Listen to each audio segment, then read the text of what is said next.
Periods এর সময় তলপেটে ব্যথা কিংবা পিসিওডির সমস্যা, এগুলো কিন্তু আজকালকার দিনে খুবই সাধারণ সমস্যা হয়ে দাঁড়িয়েছে।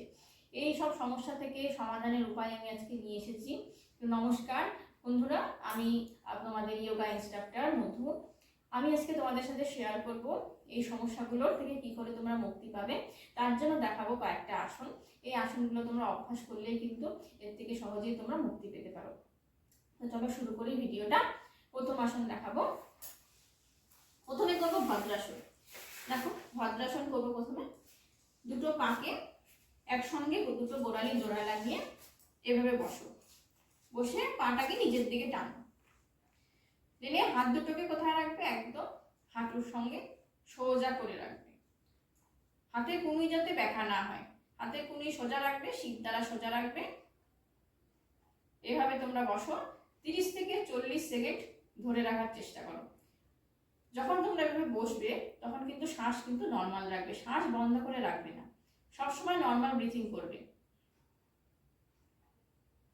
30 থেকে 40 সেকেন্ড ধরে রাখো।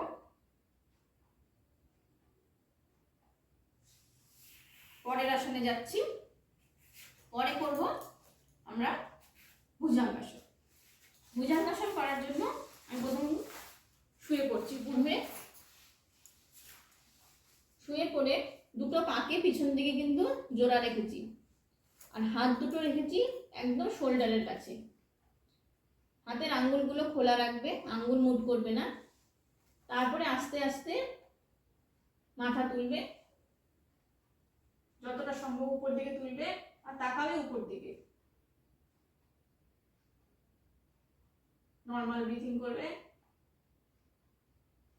আস্তে আস্তে ছেড়ে দেবে। আবার শ্বাস নিয়ে আস্তে আস্তে মাথা তুলবে, আবার শ্বাস ছাড়তে ছাড়তে মাথাটাকে নিচে করবে।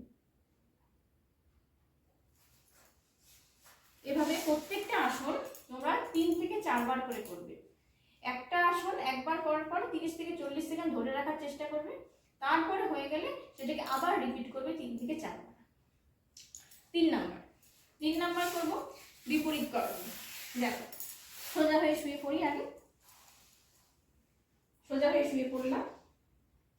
এবার পাটা একটু ভাঁজ করে আমরা কোমরটা উপর দিকে তুলব, হাতটা কোমরেই থাকবে। দেখো, নর্মাল ব্রিথিং করব।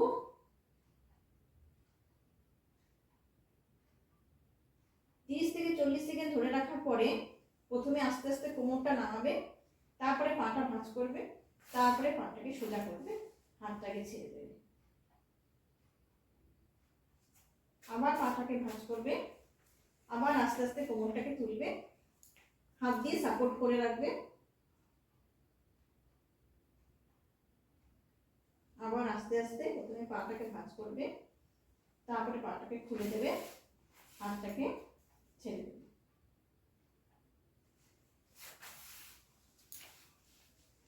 এবার যাবো 4 নাম্বার আসনে। 4 নাম্বার আসন ত্রিকোণাসন। দুটো পায়ের মাঝে খানিকটা গ্যাপ করে আগে দাঁড়াও। দেখো কতটা গ্যাপ দিয়ে দাঁড়িয়েছি। এইবার হাত দুটোকে একদম শোল্ডার লেভেল অব্দি সোজা রাখো। তারপরে ডান হাতটা টাচ করব ডান পায়ে, আর বাঁ হাতটা থাকবে উপর দিকে, আর আমি তাকাবো বাঁ হাতে তালুর দিকে। নর্মাল ব্রিথিং করবে। তারপরে আস্তে আস্তে হাতটাকে প্রথমে সোজা করবে, হাতটাকে নামাবে, পাটাকে ভাঁজ করবে। আবার উল্টো দিকেও একই সেম করব। পাটাকে আবার গ্যাপ করব, আবার শোল্ডার পর্যন্ত হাতটা স্ট্রেচ করে দিয়েছি। আবার আস্তে আস্তে বাম দিকে করবে, সাইড চেঞ্জ করে করবে। বাম হাতটা রেখেছি বাম পায়ে, ডান হাতটা উপর দিকে, আমি তাকাবো হাতের তালুর দিকে।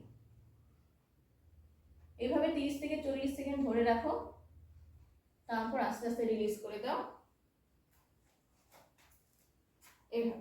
এইভাবে তোমরা 4টা আসন করো, দেখবে আস্তে আস্তে তোমার সমস্যা থেকে কিন্তু মুক্তি পাবে।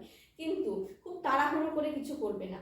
আস্তে আস্তে ধীরে ধীরে আসন করবে। আসন সবসময় খুব আস্তে আস্তে করার নিয়ম, কখনো তাড়াহুড়া করে আসন করবে না, তাতে কিন্তু কোনো লাভ হয় না। আমাদের ব্রিথিংটা কিন্তু খুব ফাস্ট হয়ে যায়। তো সুতরাং তোমরা চেষ্টা করবে আসনের সময়, আসন করার সময় কিন্তু ব্রিথিংটাকেও আস্তে আস্তে নেওয়ার। খুব তাড়াহুড়ো করবে না, খুব স্লো ব্রিথিং করবে, আর ব্রিথিং সবসময় নর্মাল রাখবে, কখনো কোথাও গিয়ে দম আটকে রাখবে না।